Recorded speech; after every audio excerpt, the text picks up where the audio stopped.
Hello, hello. Welcome. Thank you for joining us today. This is your girl Abby from Mainstream Cryptos, where we keep you updated on the very latest from the crypto world. Without further ado, let's get stuck straight into the news we have for today. There has been a lot, and I mean a lot, happening in the last week. So we've worked hard so that you can continue to invest and not just gamble. Let's go for it. All right, first up. FTX's Sam Bankman-Fried starts posting mysterious tweets.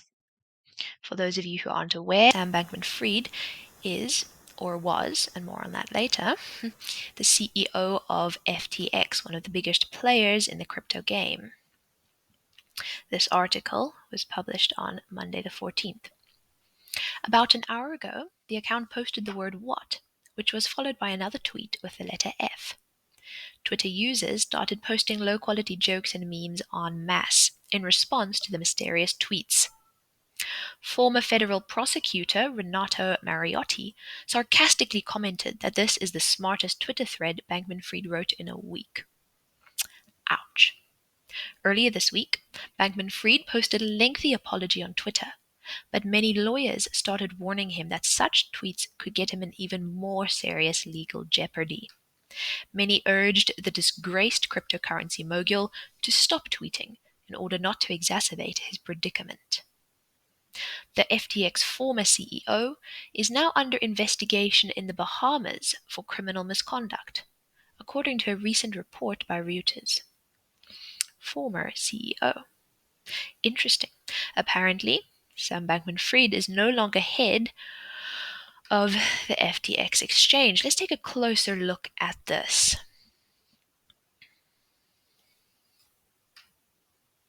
FTX files Chapter 11 bankruptcy.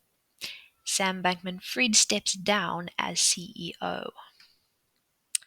The FTX crisis of the past few days has reached its conclusion: bankruptcy. In a press release shared on Twitter, the crypto exchange announced that it had filed for Chapter 11 bankruptcy, I quote, to begin an orderly process to review and monetize assets for the benefit of all global stakeholders.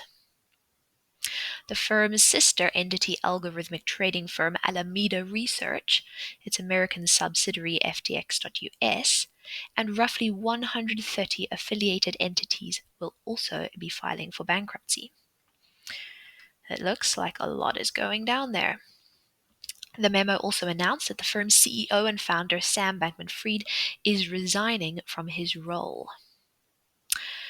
This demands the question, what happened to FTX?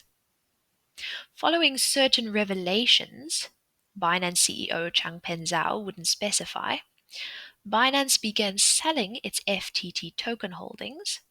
For those of you who don't know, FTT token holdings are the native exchange token of FTX.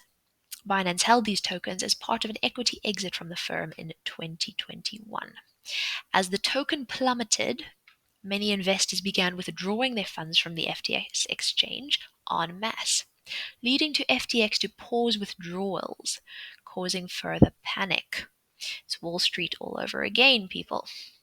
It then emerged on Tuesday that Binance had established a tentative agreement to acquire FTX until it backed out of the deal a day later. Zhao said the crypto exchange was beyond our ability to help. He didn't share additional details. The financial woes are reportedly severe. Moving on. Bahamas police are investigating potential criminal misconduct by FTX. This should be interesting. The Securities Commission of the Bahamas, where FTX is headquartered, already froze the exchange's assets last Thursday and called for a liquidator. Now, the local police force is involved. On Sunday morning, the Royal Bahamas Police Force sent this statement to Decrypt. I quote, "In light of the collapse of FTX globally and the provisional liquidation of FTX Digital Markets Limited, A team of financial investigators from the Financial Crimes Investigation Branch are working closely with the Bahamas Securities Commission to investigate if any criminal misconduct occurred. FTX moved its headquarters last September, and many of you will recall this, from Hong Kong to the crypto-friendly Bahamas. Bankman-Fried said at the time that the Caribbean tax haven had more regulatory clarity than the Asian city and was a better spot to do business. Well, that statement has certainly been cast into a doubtful light by recent events. Let's move on to look at the consequences of this crash and how it is affecting the crypto world at large. Our next piece of news, crypto exchange Kraken freezes accounts related to FTX and Alameda. You'll recall that Alameda is FTX's sister subsidiary firm. Kraken said it froze account access to certain funds. Why? We suspected them to be associated with fraud, negligence, or misconduct related to FTX. A lot is going down here. In a Twitter post on November the 13th, Kraken said this. Kraken has spoken with law enforcement regarding a handful of accounts owned by the bankrupt FTX group Alameda Research and their executives. Those accounts have been frozen to protect their creditors. Other Kraken clients are not affected. Kraken maintains full reserves. We will resolve each account, referring to those which have been suspended, on a case-by-case basis and may seek guidance from the bankruptcy court or trustee as appropriate, the spokesperson added. So it seems that there is no major cause for alarm related to Kraken activity. It should be interesting to stay posted with regard to the developments in this area as they look into possible fraudulent activity. Next, moving on to yet another FTX-related item. El Salvador does not apparently keep its Bitcoin holdings on FTX. For many of you, this will have been a controversial point recently. According to reports, the president of El Salvador, Nayib Bukele, has dispelled the claims that his government has its Bitcoin storage on the exchange FTX. The recent development comes from the CEO of Binance, Changpeng Zhao, who stated that he had a talk with the president about the issue. The entire cryptocurrency sector has come under intense scrutiny and criticism. Quite a few businesses like Galaxy Digital that revealed the exposure of its $76.8 million to FTX have acknowledged that they have had considerable exposure to the financially troubled organization. Some people have even brought up the possibility that El Salvador keeps all of its Bitcoin holdings on FTX. However, the CEO of Binance denied the rumors in a tweet on the official account. He revealed that he had a conversation with President Nayib Bukele, who confirmed that the nation had never had any business with Sam Bankman-Fried's trading venue. I'm sure for many that is going to be something of a relief. Next, moving slightly away from FTX, but still in most areas of the crypto world this week, we have been seeing the ripple effects of this crash. Crypto.com accidentally sent $400 million in Ethereum to wrong address. CEO calls concerns FUD. As we can see, this event raises doubts over the exchange's transparency following the collapse of FTX. As I mentioned, the shockwaves. After the shocking collapse of FTX, other centralized crypto exchanges are under the microscope. And Crypto.com customers are concerned after CEO Chris Marsalek acknowledged that his exchange accidentally sent 320,000 Ethereum at a value of around $400 million at the time to a public address registered at a competitor exchange. Let's look at some Details. Blockchain records on Etherscan show that on October 21st, Crypto.com sent the sum, around 80% of its total Ether reserves, to rival exchange Gate.io, just before Gate provided proof of reserves to its users on October 28.